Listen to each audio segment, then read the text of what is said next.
Welcome to Missing the Mark, where we look for meaning in strange places. I'm Christopher.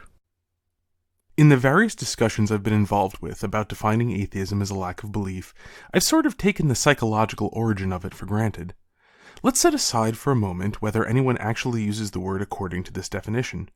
And let's also set aside that Antony Flew first proposed this definition in 1972 as, basically, an explicit rhetorical trick.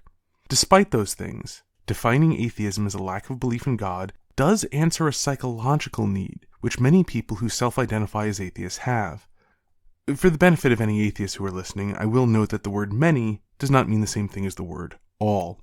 For clarity within this video, I will refer to this subset of atheists as lackers. I think the best way of seeing what psychological need this definition fulfills is to look at the etymology the lackers always cite. It is, so they will tell us, formed by taking the prefix a to denote negation and attaching it to the word theism. Thus they are not theists. But this begs for the question, what does the word theist mean? I think they'll generally say it denotes a belief in God or gods. But right there we run into a problem. Those two things are utterly unlike each other. A necessary, uncreated creator who made all that is, and a big guy with a hammer who can throw thunderbolts have nothing in common. The only positive quality we can all agree that they both have is that at least a few people believe that they exist. The same is true of gerbils and global warming. And what about titans? What about nymphs or cyclopses, giants, trolls? I saw an atheist call mermaids gods. What these things actually have in common is that materialists don't believe in them. I've got a feeling I need to pause at this point and explain what a materialist is. Unfortunately, materialism is not easy to precisely define, for reasons which I'll go into later, but loosely it's the belief that only matter, energy, and physical forces exist. Roughly, you can summarize it as, all accurate descriptions of reality are applied physics. The term was common enough in the late 1800s and early 1900s, but its unfortunate confusion with a moral taunt made it fall out of vogue. But since Madonna was a material girl in a material world, nobody criticizes buying too much stuff as materialism anymore, so that unfortunate verbal confusion is irrelevant, and the term materialism is much needed to clarify conversation these days. So to get back to the unfortunate term theism, its real definition as the lackers use it is, basically, the belief in anything other than what a materialist believes in. This is where the practical problem with defining atheism as atheism comes from, because if you substitute the definition of theism, an atheist is someone who is not a materialist. In theory, the double negative doesn't cancel out, and this is not the same thing as just saying materialist. The problem with honesty comes in where the lackers defend this distinction if anybody else talks about atheism, but then collapse it themselves anytime they talk about atheism. Less precisely, they use the term atheist to mean materialist, but complain vociferously anytime anybody else does. This brings up the question of why it is that lackers don't want to say that they're materialists. I don't mean why they don't use the word, but why they insist on the double negative. Well, let's look at materialism a little closer. The word materialism originated from the idea that only things made of matter exist, but this was complicated by the discovery of massless objects like the photon. The world we live in is much stranger than the atheists in the 1800s thought, and materialism has been bent out of shape with subsequent discoveries. In fact, materialists of the 1800s would probably consider modern theories that what we call matter is just a concentration in field strength, superstitious spiritualism. Well, they wailed about the Big Bang too. Atheists have historically had a habit of disliking real science in preference to their fairy tale versions of it. Kind of like the fundamentalists they resemble so much. But I digress. The reason I brought this up is that in its modern form, materialism is very difficult to give a real definition for. Mostly, everyone just operates on the 19th century superstition, which originated from a very poor understanding of the physical world, without even trying to update it to our modern understanding.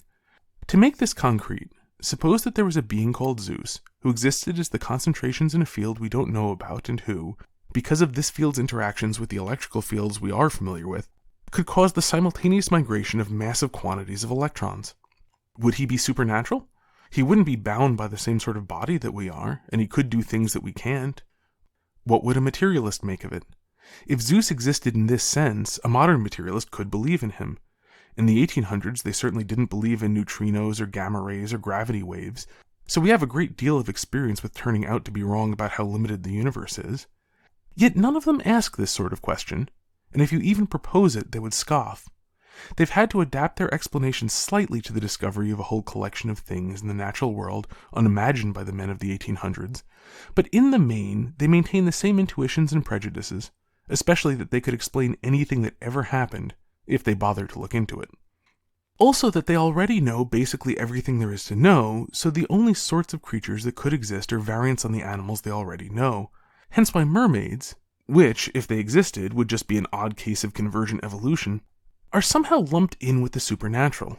I still don't know where the existence of giant squids leaves the kraken.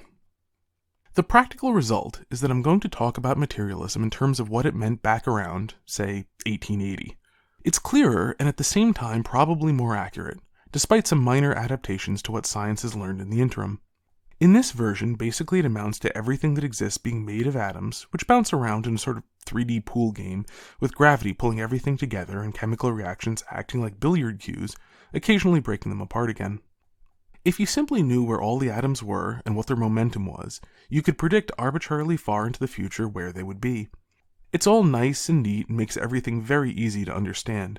As a theory of everything, it's got a lot to recommend it. The only real problem is that it's impossible to prove. Far too much actually happens in the world to prove what is responsible for all of it. Or, in fact, for almost any of it. In a lowly ant, there are more atoms than a person can count in a lifetime, and if you tried using experimental apparatus to somehow make sure that they were all acting according to your theory of cosmic billiards, the ant would rapidly cease to do anything ant-like. But in the 1800s, this was a minor problem, and materialists were generally content to just take materialism on faith since they couldn't prove it. More recently, I think people started pointing out to materialists that if they were going to take something on faith, they should do it with something better than materialism. It's not that Pascal's wager is a great argument, just that materialism is about the worst bet that you could possibly place. If you're willing to take it seriously as a basis for living, I mean. Ironically, materialists of the late 1800s said it was scurrilous to suggest that materialism would lead to a change in morality, when they weren't calling for those sorts of changes themselves, that is. It's very odd how people raised with limits but claiming, as adults, the license to do anything they want, can't imagine that people raised with that license will act differently than they did. But I digress again. Anyway, there really is no answer to this challenge, and for reasons I'm unclear about, the people who say that reason is merely an apparently successful survival strategy and not something which leads to truth seem to think that they do need to reply. Maybe it's because faith became a dirty word for them, or maybe it's because courage is a disappearing virtue, but I suspect there's more to it. But whatever the problem, they're hard of their shoes, they feel that no answer means that they lose. So they do the only thing which they possibly can. They say, well, can you prove that materialism is false? I wonder if they learned that trick from the fundamentalists, or the other way around. Anyhow, it would sound very dumb if they actually, literally, said that. So instead they take advantage of the fact that everyone believes that matter exists. Well, almost everyone. And instead say, we all agree that matter exists. Can you prove that anything else does? It's still a very, very weak position, since they're basically claiming that they haven't progressed past the understanding of a 3-year-old child, but at least they don't have to use the F word. Faith, I mean. The problem is that this doesn't do what they think it does. They're trying to recover materialism without having to take it on faith, but the whole point of materialism is to make the world easily intelligible. If in fact, as they claim, matter is the only thing which they know exists, given any particular phenomenon in the real world, they can only claim a material explanation for it if they can give a complete explanation of the phenomenon in terms of matter, and then prove that this is how the phenomenon actually happened. And given that the world is so complex we can't actually look into its inner workings as it works, good luck measuring the electrical charges of every electron in a running cheetah, in every part of its stride, that means that all they can say is that they don't know how anything works. But the whole reason that materialism was attractive in the first place is that by eliminating all other possible explanations, even though no particular material explanation could be proven, some material explanation had to be true, because there were no other possibilities. Moreover, because matter was so limited in what it could do, there weren't that many possible material explanations, and so mere plausibility became fairly convincing. But if someone merely knows no more than matter, the possible explanations for a phenomenon are literally limitless. So when the lacker tries to talk as if materialism is true, he is, according to him, in the position of a 6-year-old explaining the world in terms of the few things he knows. It's really cute when 6-year-olds do this, because their deductions are very logical and very wrong. They're wrong precisely because there's so very much which the 6-year-old doesn't know. Usually at this point, any sort of conversation with a lacker will go in one of two directions. One is getting lost in the weeds of how it's necessary to assume things it isn't actually necessary to assume. I'm not sure why faith is a dirty word to them, but assume is just fine. Especially since they tend to misunderstand what faith means and believe it means assume. The other direction such conversations will typically go is factually false claims about how people normally operate, like, you assume that things don't exist unless someone proves them to you. Then, once the conversation has gotten sufficiently derailed, they'll accuse you of not understanding what they said, and I think this isn't a rhetorical trick. They've never really thought their position through. I'm fairly confident that the extremely common argument patterns one sees have been evolved, not designed. And as much as anything, they're trying to express an emotional reality. They're certain that matter is the only thing that exists, and they're equally certain that they can't prove it. Those two things they do know. The emotional part is that they feel that this is okay. Or rather, that they are. Not that they're perfect, just that they're still valid human beings who shouldn't be rejected from the tribe, cast out into the darkness where there is weeping and gnashing of teeth. For a great many people, this is the central fact of their lives, that they are not unworthy of their tribe. They don't really care whether things are true or false, nearly so much as whether it makes them worthy or unworthy, that is, accepted or rejected.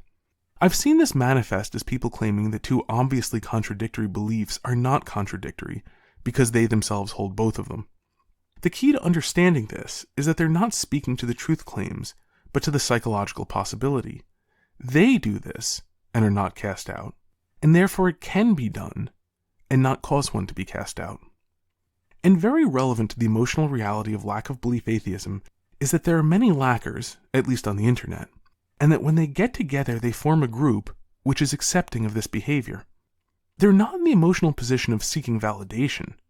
They're in the emotional position of having it. And I think this is why they repeat, like an answering machine message, "You don't get it," when people point out that what they're saying isn't true or is self-contradictory. In a sense, they're right. We don't get it. They're not making truth claims. They're just telling us how they act. You can debate a truth claim, but you can't debate how someone acts. The only thing you can do with how someone acts is to condemn them for it, or not. And they've already got people who don't. Until next time, may you hit everything you aim at.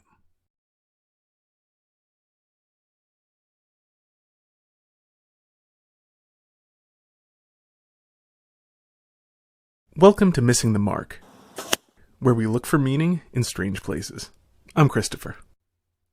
In the various discussions I've been involved with about defining atheism as a lack of belief, I've sort of taken the psychological origin of it for granted. Let's set aside for a moment whether anyone actually uses the word according to this definition.